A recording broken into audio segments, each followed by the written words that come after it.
अस्सलामु अलैकुम वरहमतुल्लाहि वबरकातुहू।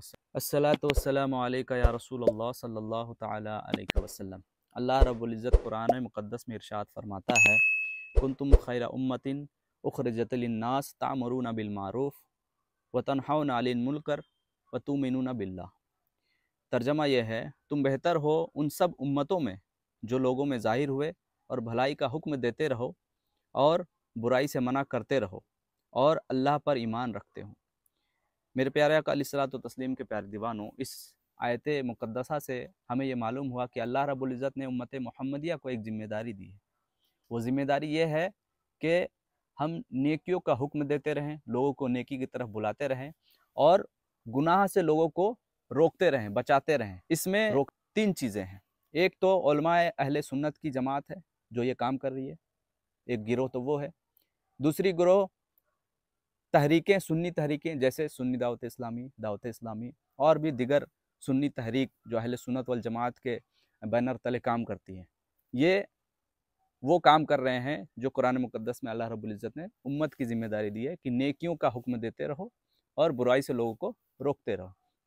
लेकिन इसके उलट अगर हम देखें, अपने मुआशरे में गौर व फिक्र करें, तो एक तबका ऐसा है जो लोगों को नेकी की दावत तो नहीं देता, बल्कि नेकी से लोगों को रोकने की कोशिश करता है।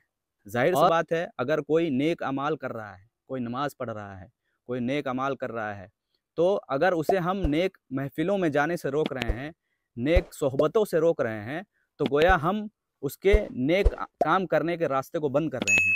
तो अब वो बंदा जब वो नेक लोगों के सोहबत से हटेगा और नेक महफिलों से रुक जाएगा, नमाज पढ़ने से रुक जाएगा, तो फिर वो क्या करेगा? फिर वो गुनाह करेगा। जाहिर सी बात है, अगर कोई नेकी नहीं करेगा तो वो गुनाह करेगा, अगर कोई गुनाह नहीं करेगा तो वो नेकी करेगा। तो एक तबका ये भी है हमारे मुआशरे में जो लोगों को गुनाह पे आमादा कर रहा है, और ऐसे लोगों का अंजाम दुनिया में वो खुद देखेगा। और फिर ऐसे लोग अल्लाह के बहुत बड़े नाफरमान हैं, जो हुक्म अल्लाह रब्बुल इज़्ज़त ने कुरान मुक़द्दस में दिया कि नेकी का हुक्म देते रहो और लोगों को बुराई से रोकते रहो, तो ये अल्लाह के हुक्म पे अमल तो नहीं करते, बल्कि उसके खिलाफ काम करते हैं।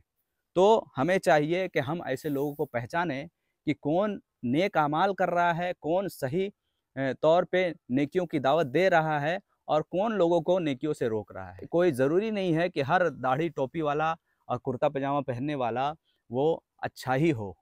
कुछ दाढ़ी टोपी और कुर्ता पजामा और जुब्बा में जो है ऐसे भी शैतान हैं जो लोगों को नेकियों से रोक रहे हैं और गुनाह पे आमादा कर रहे हैं। अल्लाह रब्बुल इज़्ज़त हमें ऐसे लोगों से बचने की तौफीक अता फरमाए और नेकियों की दावत देने और गुनाह से लोगों को बचाने की तौफीक अता फरमाए।